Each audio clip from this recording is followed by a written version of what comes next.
শিক্ষা প্রতিষ্ঠা হয়েছে প্রমোশন বান্ধব সরকার। এই সরকারের রুটিন অ্যাক্টিভিটি হচ্ছে পুষ্টিন দেওয়া, তাদেরকে পুষ্টিন দেওয়া ভালো ভালো পুরনো ফ্যাসিস্ট আমরা তাদেরকে দেখেছি হাসিনার জন্য রাস্তায় এসে স্লোগান দিয়েছে ঢাকার শহরে ভালো ভালো পুষ্টিও তাদেরকে আমার অর্থের বিনিময়ে প্রদান অব্যাহত রয়েছে। এই অন্তর্বর্তীকালীন সরকারের কাছে আহ্বান জানাবো, আপনি যে মন্ত্রণালয়ে যে বাদাম খান প্রত্যেক দিন, যে ফল ফ্রুট খান প্রত্যেক দিন, সেই বেতনটাও তারা ভাড়া হিসাবে চায় নাই। ধরে নিচ্ছি 12,500 টাকা বেতন, এবার 20% কয় টাকা আসে? 2500 টাকা। আমি চ্যালেঞ্জ দিতেছি সাংবাদিক ভাইদেরকে, ঢাকা শহরের কোন একটা জায়গায় 2500 টাকা দিয়ে আমাকে একটা বাসা ভাড়া নিয়ে দেখান, দিয়ে দেখেন মফস্বলের কোন জায়গায় 2500 টাকা বাসা ভাড়া হয় না। আপনার 500 টাকা দিয়ে একবেলা নাস্তা করলে এখন 100 টাকা লাগে, সকালে নাস্তাটা করলে 100 টাকা লাগে, এক কাপ চায়ের দাম এখন 10 টাকা। আপনার দ্রব্যমূল্যের যে পরিস্থিতি, যে ঊর্ধ্বগতি, সেটির একটা আপনি শিক্ষক থেকে সবচেয়ে যেটা দুঃখজনক, একটা শিক্ষক সমাজে ব্যস্ত মানুষ নিয়ে চলতে হয়।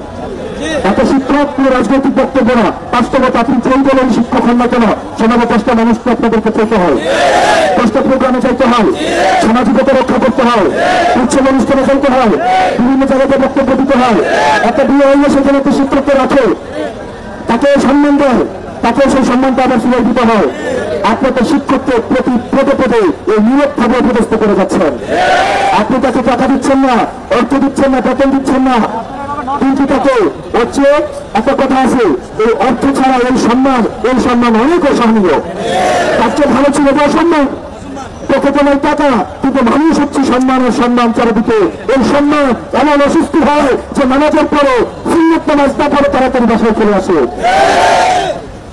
গভর্নমেন্ট, এই সরকার আমরা বিশ্বাস করি এই রাস্তার মধ্যে শিক্ষকদেরকে যেভাবে পিটানো হয়েছে এটা কোন সভ্য রাষ্ট্রীয় চরিত্র হতে পারে না, এটা কোন সভ্য রাষ্ট্রীয় চরিত্র হতে পারে না। অনৈতিক বিলম্বে এই হীন কাজের জন্য তাদেরকে ক্ষমা চাইতে হবে। আর যাদেরকে আপনারা প্রস্তাব করেছেন তাদেরকে সূর্য ডুবার আগে তাদেরকে হচ্ছে ছেড়ে দিতে হবে। প্রিয় শিক্ষক সমাজ, আপনারা আমাদেরকে তৈরি করেছেন, ক্লাসে পড়িয়েছেন, বাংলাদেশের 30,000 শিক্ষা প্রতিষ্ঠানে অন্তত বাংলাদেশে 8 থেকে 10 লাখ শিক্ষার্থী সারা বাংলাদেশে পড়াশোনা করে নিরলসভাবে আপনাদের ব্যাপার আপনারা আমরা জানি, মন থেকে আমি জানি আপনারা কষ্ট কথা এই কথা বলেন, কিন্তু ছাত্র যখন আবার বলে ঠিকই আবার ক্লাসে আপনারা পড়াইতে যান, আপনারা পড়াতে যাবেন, এটা আমরা জানি। আপনাদের অভিমান থেকে হয়তো আপনারা এটা বলেন, এবং আমরা এই অভিমানের প্রতি আমাদের অনুরাগ হয়েছে, আমরা এই অভিমানের প্রতি সংবেদনশীল। কিন্তু কোন শিক্ষককে আপনি দেখবেন না, আমরা দেখেছি প্রশাসনে কিভাবে সিন্ডিকেট তৈরি করা হয়েছে, প্রশাসনের প্রমোশনের জন্য যেভাবে প্রশাসনে আমরা দেখেছি সরকারের সময়ে যেভাবে সিন্ডিকেট করে প্রমোশন করা হয়েছে। আমরা কখনই এই শিক্ষকদেরকে গলা চেপে ধরতে দেখি না রাষ্ট্রের।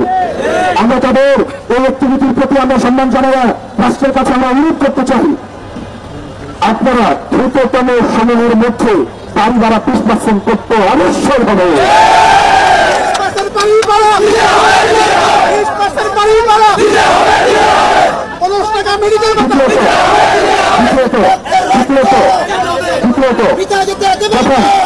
আপনারা 1500 টাকা চিকিৎসা, মেডিকেল ভাতা 1500 টাকা। আপনি যদি একটা আমি বলতেছি আপনাদের চাওয়াটা কত কম। রিপোর্টটা দেখাইতে গেলে 1500 টাকা ভিজিট লাগে, রিপোর্টটা দেখাইতে গেলে 1500 টাকা ভিজিট দিতে হয়। পরীক্ষা বাংলাদেশের কোন হসপিটালে 1500 টাকা দিয়ে চিকিৎসা হয় না।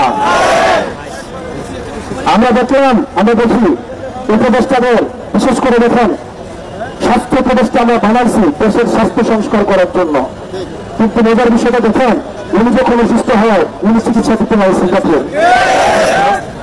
উনি চিকিৎসা নেন, এর থেকে লজ্জার কি আছে? উচিত ছিল আমার জনগণ যতক্ষণ পর্যন্ত সে চিকিৎসা করছে, আমার জনগণ যে চিকিৎসা ব্যবস্থার চিকিৎসা নিচ্ছে, আমি যেহেতু চিকিৎসার দায়িত্ব রয়েছি আমি অবশ্যই ওই চিকিৎসা কার্যক্রমের আমি নিজে অংশ হবো। কিন্তু আমরা দেখলাম নির্লজ্জের মতো করে সিঙ্গাপুরে চিকিৎসা নিতে যায়, নির্লজ্জের মতো করে বিদেশি চিকিৎসা করাতে যায়। তাদেরকে 1500 টাকা বাধ্য করেন।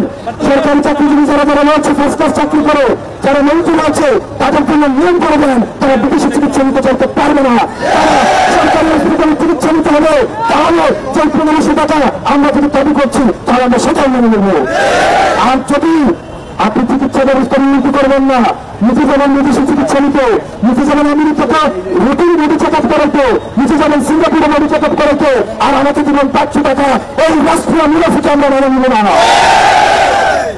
শিক্ষক সমাজ, যতক্ষণ পর্যন্ত না এই আপনাদের দারিদ্রিত চিকিৎসা ভাতা এবং বাড়ি ভাতা আপনারা যতক্ষণ পর্যন্ত এই মুনাফিক অন্তর্বর্তী সরকার মেনে না নেবে, ততক্ষণ পর্যন্ত আমরা রাজপথ ছাড়বেন না। এটা কোনো রাষ্ট্রের কাছ থেকে কোনো ভিক্ষা নয়, রাষ্ট্রের কাছ থেকে কোনো আপনার অনুদান চাচ্ছেন না, এটা রাষ্ট্রের কাছ থেকে আপনাদের অধিকার। এই অধিকার আদায় না হওয়া পর্যন্ত আপনারা এই শহীদ মিনার প্রাঙ্গণে প্রয়োগ করবেন না। রাষ্ট্র সমতা নিশ্চিত করতে ব্যর্থ হয়েছে। আমি 500 টাকা না, আমি 200 টাকা দিয়ে আমি চিকিৎসা করতাম। যদি ওই চিকিৎসা, যিনি চিকিৎসা ব্যবস্থা উন্নতির দায়িত্ব রয়েছেন, তিনি যদি ওই জায়গা থেকে চিকিৎসা নিতেন। আমি রাষ্ট্রের এই অসাম্য আমি মেনে নেব না। রাষ্ট্র সমতা নিশ্চিত করতে হবে, রাষ্ট্র ন্যায্যতা নিশ্চিত করতে হবে, রাষ্ট্র অধিকার নিশ্চিত করতে হবে। প্রিয় শিক্ষক সমাজ, জাতীয় নাগরিক পার্টির পক্ষ থেকে আমরা করছি, আপনাদের দাবির সাথে আমরা সমর্থন জ্ঞাপন করছি এবং যত ধরনের আপনাদেরকে সহায়তা করা যায় আমাদের জায়গা থেকে আপনাদের নৈতিক দাবির প্রতি দাবি পূরণ হওয়া পর্যন্ত আমরা উচ্চ ভাতায় যেভাবে আপনাদেরকে সহায়তা করেছি, ঠিক একইভাবে আপনাদের এই নৈতিক দাবি পূরণ না হওয়া পর্যন্ত আমরা আপনাদের প্রতি আমাদের সমর্থন অব্যাহত থাকবে।